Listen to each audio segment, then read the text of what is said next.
ஏமா, இன்னைக்கு காலையில நான் அம்மாவோட அப்பா கிட்ட பேசிட்டு இருந்தப்போ நீ திருப்பி திருப்பி அவரோட ஒய்ஃப் இறந்ததுக்கு ராகவ் தான் காரணம்னு சொல்லுங்கன்னு சொன்னியே. உனக்கு எப்படி அந்த விஷயம் தெரியும்? உன்னதாமா கேக்குறேன், சொல்லு. அது ஆ, அது ஒண்ணும் இல்லடி. இந்த பாரு, நான் கேட்டதுக்கு என்ன சொல்லி சமாளிக்கலாம்லாம் யோசிச்சுட்டு இருக்காத. உனக்கு இந்த விஷயம் எப்படி தெரியும்னு சொல்லு. நான் ஏன்டி யோசிக்க போறேன்? நடந்தத சொல்றதுல எனக்கு என்ன இருக்கு? அப்ப சொல்லு.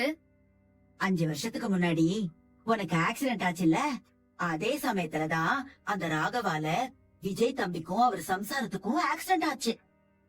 அதே டைம்லயா? ஆமா. அது எப்படிமா ஒரே நேரத்துல அந்த ராகவால எனக்கும் ஆக்சிடென்ட் ஆயிருக்கு, அவருக்கும் ஆக்சிடென்ட் ஆயிருக்கு?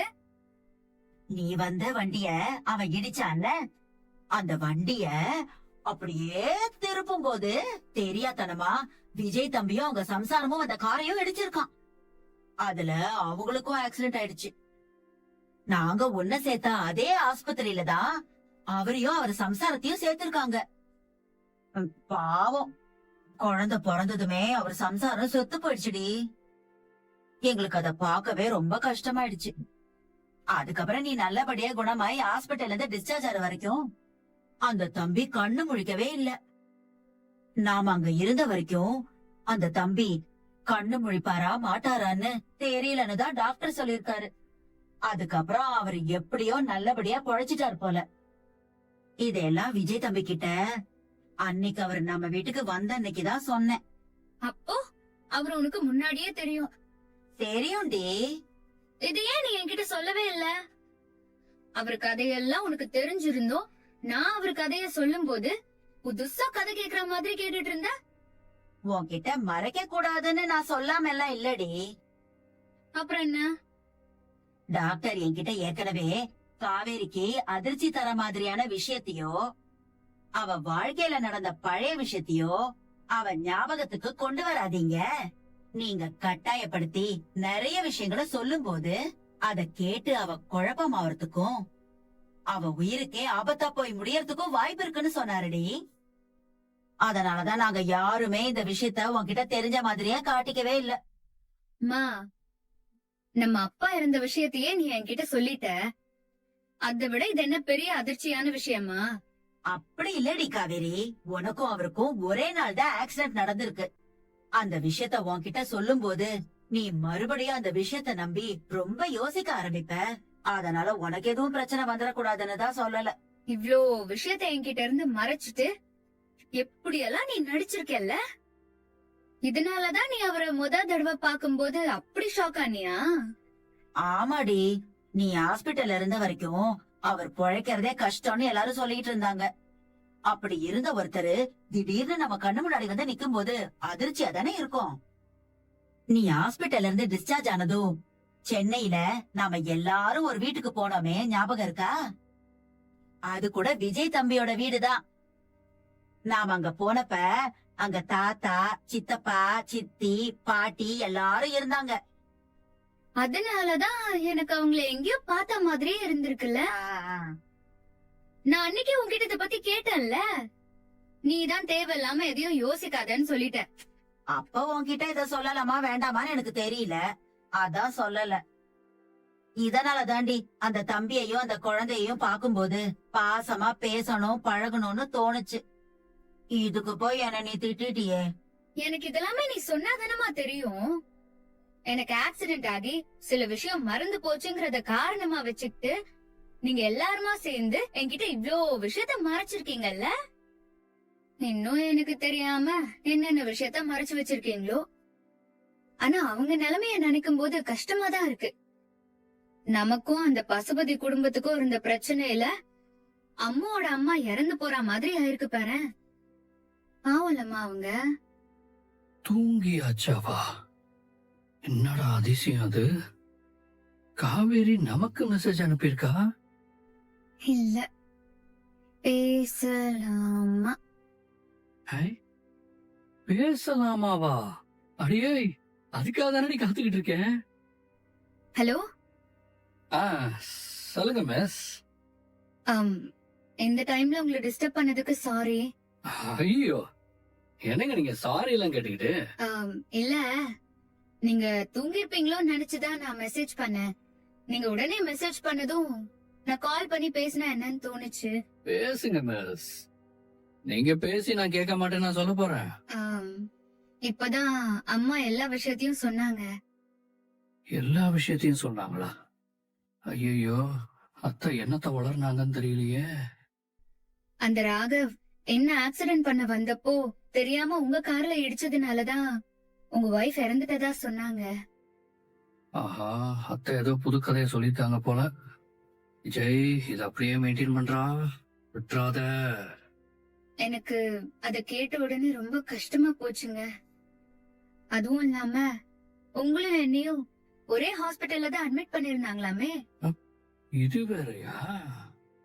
நான் அட்மிட் ஆயிருந்த அதே ஹாஸ்பிட்டல்லயே நீங்களும் அட்மிட் ஆயிருந்ததுனாலதான் உங்களையும் உங்க குடும்பத்தையும் அம்மாக்கு தெரியும். எங்க இத என்கிட்ட சொன்னா நான் இத பத்தி யோசிச்சு ரொம்ப குழப்பிக்க ஆரம்பிச்சிருவேணும்னு தான் அம்மா இதை இத்தனை நாளா என்கிட்ட மறைச்சிருக்காங்களாம். மொத்தத்துல காவேரி ஏதோ இடக்கு மடக்கா கேள்வி கேட்டிருக்கா. அத சமாளிக்கிறதுக்காக அத்தை ஏதோ வாய்க்கு வந்ததை அடிச்சு விட்டுருக்காங்க. சும்மா சொல்லக்கூடாது. அத்தை ரொம்ப நல்லாவே கதை சொல்லிருக்காங்களே.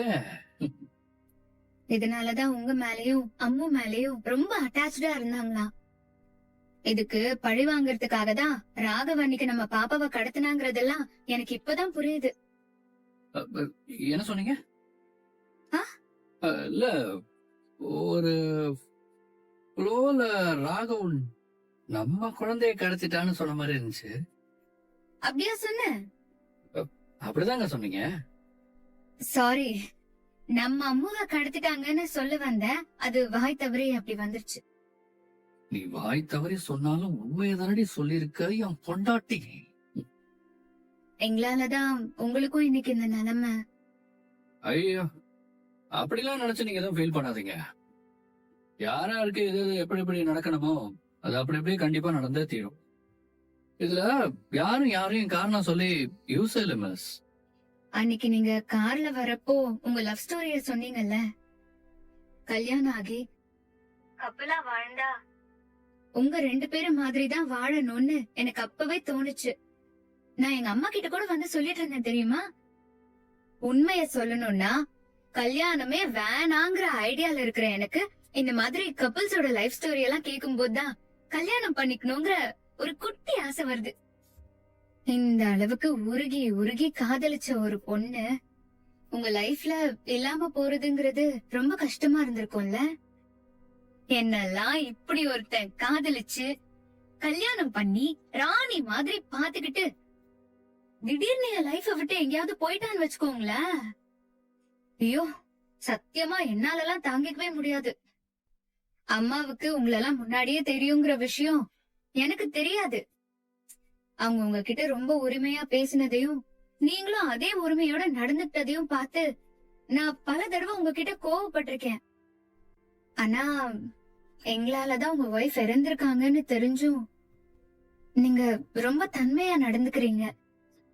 ஐயோ, அத விடுங்க. திரும்ப திரும்ப உங்களாலதான் ஆச்சு உங்களாலதான் ஆச்சுன்னு இப்படி சொல்லிட்டே இருக்காதீங்க ப்ளீஸ். இப்ப கூட நீங்க எவ்வளவு பெருந்தன்மையா பேசுறீங்க பாருங்க. அம்மா அடிக்கடி சொல்லுவாங்க, விஜய் தம்பி ரொம்ப நல்லவரு, ரொம்ப தங்கமான மனசு அவருக்கு அப்படின்னு. உண்மையிலேயே நீங்க எப்படிப்பட்டவர்னு எனக்கு இப்பதான் புரியுது. நீங்க என்கிட்ட பேச ஆரம்பிச்ச இத்தனை நாள்ல நான் உங்களை ஹர்ட் பண்ற மாதிரி ரொம்ப பேசியிருக்கேன் சார்.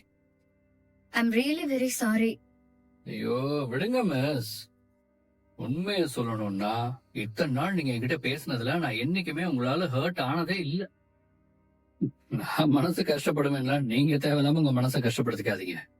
பிரியா விடுங்க. சரிங்க சார். அம்மா உங்களை பத்தி எல்லா விஷயத்தையும் சொன்னதும் எனக்கு உங்ககிட்ட பேசணும் போல இருந்துச்சு, அதான் கால் பண்ணேன். நீங்க தூங்குங்க சார், நான் வச்சிடுறேன்.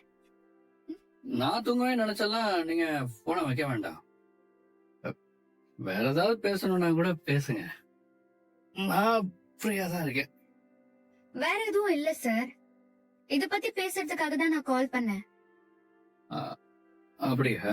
ஆமா சார், நாளைக்கு ஸ்கூலுக்கு வேற போகணும். ஆமா ஆமா ஆமா ஆமா. அதனாலதான் நான் அம்மாவையும் சீக்கிரமா தூங்க வச்சுட்டேன். நீங்களும் சீக்கிரமா தூங்குங்க. காலையில சீக்கிரம் எந்திரிக்கணும்ல. ஆமா சார். அப்ப நான் வைக்கிறேன். Good night. Good night. இந்த 5 வருஷத்துக்கு அப்புறம் உங்க அம்மா முழுசா 1 மணி நேரம் என்கிட்ட பேசியிருக்கா அம்மா. அவகிட்ட இவ்வளவு நேரம் பேசுனது எனக்கு அப்படியே இந்த உலகத்தையே ஜெயிச்ச மாதிரி அவ்வளவு சந்தோஷமா இருக்கு. இதெல்லாம் கனவா நனவாமோ? யார்கிட்ட காவேரி இவ்வளவு நேரம் பேசுன? விஜய் தம்பி கிட்டயா? அம்மா, அப்போ இவ்ளோ நேரம் நான் பேசினதெல்லாம் நீங்க நின்னு ஒட்டு கேட்டுட்டு இருந்திருக்கேல்ல? இவ்ளோ நேரம்லாம் நான் ஒன்னும் கேக்கல. இந்த பக்கமா வரும்போது அதுவா தானா என் காதுல விழுந்துச்சு. இத்தனை நாள் அந்த தம்பி கிட்ட எரிஞ்சு விழுந்து பேசிக்கிட்டு இருந்த. ஆனா இப்ப நீ அவர்கிட்ட பேசுறத பாக்கும்போது எனக்கு உண்மையாவே சந்தோஷமா இருந்துச்சுடி. அம்மா, இந்த நேரத்துல தான் பொண்ணு ஒரு ஆம்பளை கிட்ட போன் பேசினத கேட்டு சந்தோஷமா இருக்குன்னு சொல்ற தாய இப்பதாம்மா முறையா பாக்குறேன். எனக்கு உன்னை நினைச்சா ரொம்ப பெருமையா இருக்குமா? நீ முன்னாடி எல்லாம் இப்படி கிடையாதே. ஸ்ட்ரிக்ட் மம்மி தானே நீ. இப்ப ஏம்மா இப்படி ஆயிட்ட? அதெல்லாம் அப்படிதான். நாளைக்கு ஸ்கூல் இருக்கு, சீக்கிரமா கிளம்பணும்னு தம்பி கிட்ட சொல்லிக்கிட்டு இருந்தல்ல. வா வந்து தூங்கு. காவேரி, உனக்கு புடவை அயன் பண்ணி பீரோல வச்சிருக்கேன், அதை எடுத்துக்கோ. இப்ப நான் டிஃபனுக்கு தோசை ஊத்தவா இல்ல உப்புமா எதுவும் பண்ணவா? எதா இருந்தாலும் இப்பவே சொல்லிடு. அப்புறம் நான் ஒண்ணு பண்ணதுக்கு அப்புறம் எனக்கு இது வேண்டாம் அது வேண்டான்னு குத்ததும் சொல்லிட்டு இருக்காத. காவேரி, ஏய் காவேரி, உன்கிட்ட தாண்டி பேசிக்கிட்டு இருக்க. நடு வீட்டுல இப்படி ஒருத்தி உக்காந்து கத்திக்கிட்டு இருக்கிறது கூட காதுல வாங்காம அப்படியே போன்ல பாத்துக்கிட்டு இருக்க. இருமா, ஸ்கூல் குரூப்ல எக்ஸாம் டைம் டேபிள் பத்தி போட்டிருக்காங்க, அதத்தான் பாத்துட்டு இருக்கேன். கொஞ்சம் பொறுமையா இரு. இதுதான் விஷயமா? நான் கூட நீ ஆர்வமா போனை பாத்துக்கிட்டு இருக்கவும் வேற என்னமோன்னு நினைச்சேன். வேற என்னமோனா? வேற என்ன நினைச்ச? இல்ல, விஜய் தம்பி எதுவும் காலங்காத்தால உனக்கு மெசேஜ் பண்ணிருப்பாரு போல, அதத்தான் நீ ஆர்வமா பார்த்து படிச்சிட்டு இருக்கியோன்னு நினைச்சேன். அவர் எதுக்கு எனக்கு மெசேஜ் பண்ண போறாரு? அதுவும் நேத்து ராத்திரி தான் நான் அவர்கிட்ட போன் பேசிட்டு இருந்தேன். ராத்திரி போன் பேசிட்டா இப்ப பேசக்கூடாதுன்னு இருக்கா என்ன? அதான் அந்த மெசேஜ்ல குட் மார்னிங் எல்லாம் அனுப்புறாங்களே, அப்படி கூடவா விஜய் தம்பி அனுப்பல? ஆமா, வேலை மெனக்கிட்டு காலையில உட்காந்து எனக்கு மெசேஜ் அனுப்பிட்டு இருப்பாரு. அவரே அவர் குழந்தைய ஸ்கூலுக்கு ரெடி பண்ணி விடுற பிஸில இருப்பாரு. இல்ல எனக்கு மெசேஜ் பண்ணிட்டு இருப்பாரா? சரிடி, அவரு மெசேஜ் அனுப்பலன்னா என்ன, நீ அவருக்கு குட் மார்னிங் அனுப்பு. எது? இல்லடி, விஜய் தம்பி குழந்தைய ஸ்கூலுக்கு ரெடி பண்ணி விடுற பரபரப்புல இருப்பாருன்னு சொல்ற. அவரால மெசேஜ் இப்ப அனுப்ப முடியாதுன்னு சொல்ற. ஆனா நீங்க வெட்டியா தானே உட்கார்ந்து இருக்க. சும்மா போனை நோண்டிக்கிட்டு இருக்கிற நேரத்துல அவருக்கு ஒரு குட் மார்னிங் மெசேஜ் அனுப்பிவிட. நீ ஏமா இப்படி ஆயிட்ட? ஏண்டி? ஏண்டி வா, ராத்திரி உன் பொண்ணு ஒரு ஆம்பளை கூட போன் பேசிட்டு இருக்கிறத பார்த்து நீ சந்தோஷப்படுற. இப்ப காலையில எழுந்திருச்சதும் அவருக்கு மெசேஜ் பண்ணலையான்னு கேக்குற. மா, நான் உன் பொண்ணு, நீ எனக்கு அம்மா. கொஞ்சமாவது அந்த பொறுப்போடு பேசு. ஏய், நீ என்ன முன்ன பின்ன தெரியாத யாரோ ஒருத்தர் கூடவா பேசுற? நம்ம விஜய் தம்பி நம்ம குடும்பத்துக்கு நெருக்கமான புள்ள. அப்பப்ப அவர்கிட்ட பேசி வச்சுக்கிறது ஒண்ணும் தப்பு இல்லடி. அதுக்காக சொன்னேன். அதுக்காக ஓயாம அவர்கிட்ட பேசுனியா மெசேஜ் அனுப்புனியான்னு நச்சரிச்சுட்டே இருப்பியா? சரிடி, கோபப்படாத. நீ காஃபி குடிச்சு முடிச்ச கையோட அவருக்கு ஒரு குட் மார்னிங் மட்டும் அனுப்பி விட்டுரு. அப்புறமா குளிக்க போ. மா, நான் இவ்ளோ சொன்னதுக்கு அப்புறமும் திரும்ப திரும்ப அதையே சொல்லிட்டு இருக்கேன். எல்லாம் நான் சொன்னா என் புள்ள கேப்பான்னு ஒரு நம்பிக்கைதான். நான் சொன்ன மாதிரி விஜய் தம்பிக்கு மெசேஜ் அனுப்பிடு. என்னாச்சு உங்களுக்கு? Good morning. Good morning.